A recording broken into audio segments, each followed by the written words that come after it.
Hey everybody. So I've been thinking of doing content, and before we get to YouTube video where I need to convince myself that I can actually stand in front of the camera, I thought maybe I start with a podcast. I've always wanted to do radio, to be honest, but I never got around to doing it, and I am not one to force things, so we are parking that for now.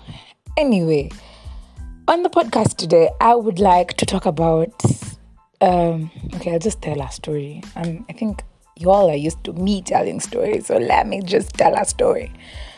Yeah, so a couple of weeks ago, I'm chilling at my mom's shop. My mom has a shop in Kariobangi, so I'm chilling at my mom's shop. But my mom was there and a few family members, my uncle, my dad, and this guy comes and he wants soda. So he asks for a small Coke, so he gives me the money, and I can see he's trying to look at me. I've already seen him, and I recognized him, so he's trying to see if it's the person he knows. Hands me the money, I give him change, I give him the soda, and then I come out the other way, and then he sees me well, and he's like, oh yeah, it's that chick. So I give him the soda. I asked, there was a seat outside, so he sat there. So he started chatting me up. He's like, hey, what's up? It's been long. Of course, tunaongea Kiswahili. Hey, ni aje? Manze ruti yenyu ilikauka. Nini. Ati manze uko kulichapa. Wewe uko kwa busy bado, niko kwa busy. So my family is looking at me like, what's going on? How do you know this guy? He looks scrubby-ish. But not in a bad way, but like he doesn't look like someone I would like be having such a lengthy conversation with, like according to my family. So they're looking at me like, what's going on? So we talk. He drinks his soda and he's done. He returns the bottle and leaves. So, my mom was quick. She's like, hey, wait, Osiono, what nani? I'm like, oh yeah, that's a friend of mine. She's asking, so ni biashara gani mlikuwa nayo na yeye? Mbona anakuongelesha hivyo ni kama mnajuana? Like, oh, tunajuana. So yeah, the thing is, I was at out sometime when I was in campus between third year and fourth year, and no one in my family, I think my sister and my brother knew, but my parents and the rest of my family didn't know. So they were surprised at that conversation. So I told them I was a tout. My mom was so shocked. They look at me like, what do you mean you were a tout? Yeah, but the thing is, I've been pandering my tattoos since I was in class freaking 2. Of course, I loved my tattoos. Kwanza back in the day, when zilikuwa noma.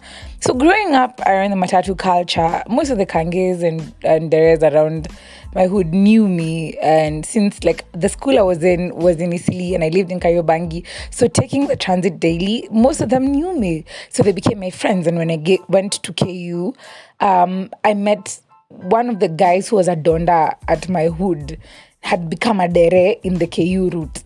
So what happened is everyone knew he was my brother. We looked nothing alike, and I don't even know how people believed it, but everyone knew Bayan. His name was Bayano. Bayano was my bro. So everyone knew Bayano was my bro. So they decided, like, the fraternity on this side, they liked me because he was some sort of legend. At that time in KU, there were only like 2 or 1 Ganyamat, and they were from the same person. And what happened is he was the driver to that mat, so everyone liked him, and he was this cute light guy, so guys really liked him. And by default, because I knew him, they liked me, so I became a friend of theirs. That's in first year. By the time I'm in third year, there's so many jobs that are nganyas on that side. There's this mama who was called Sweet Heaven, so she was the owner of all these nganyas. So I remember I started living in a place called Moihoko, and I couldn't afford the life at the time. My parents were not in a good place. They could pay my rent, but they couldn't give me upkeep. So it was like, we pay rent, you pambana. So like, fine, I had to find something to do. At the time, there was a time I used to do promos, but it was not sustainable because I was in my third, fourth year, and I needed to concentrate on my studies. So I needed something that would not take me away from class. So since I'd made friendship with most of these guys, I just asked them, can I be coming in after class? Like, if I have a morning class, I can come in the afternoon. If I have an afternoon class, I can come in for a few squads in the morning, and they were cool. So yeah, that's how I ended up being a donda, and God, I loved it. I loved it.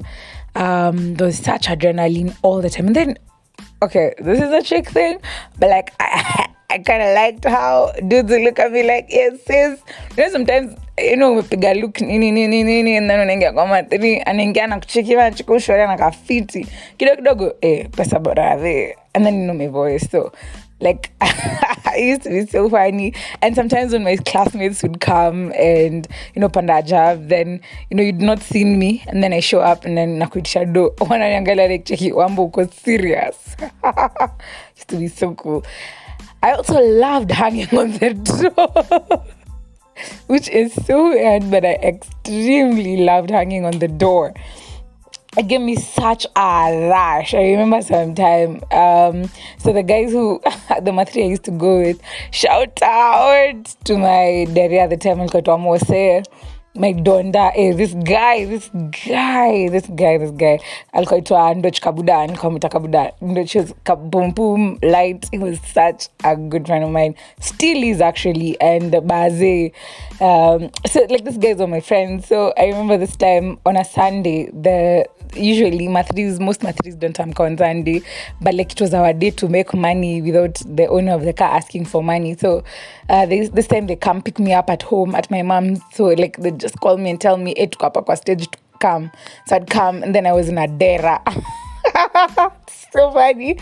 We went to town. Then on our way to town, we went to town, went to KU. Then on our way to town again, I remember at the bumps up Garden City, I was hanging on the door and like the dera was blowing, and then how everyone, of course I had tights inside, and then everyone's looking like, is that a dera on the door? So like everyone that just looked like, wow, this chick is mad. But I really enjoyed.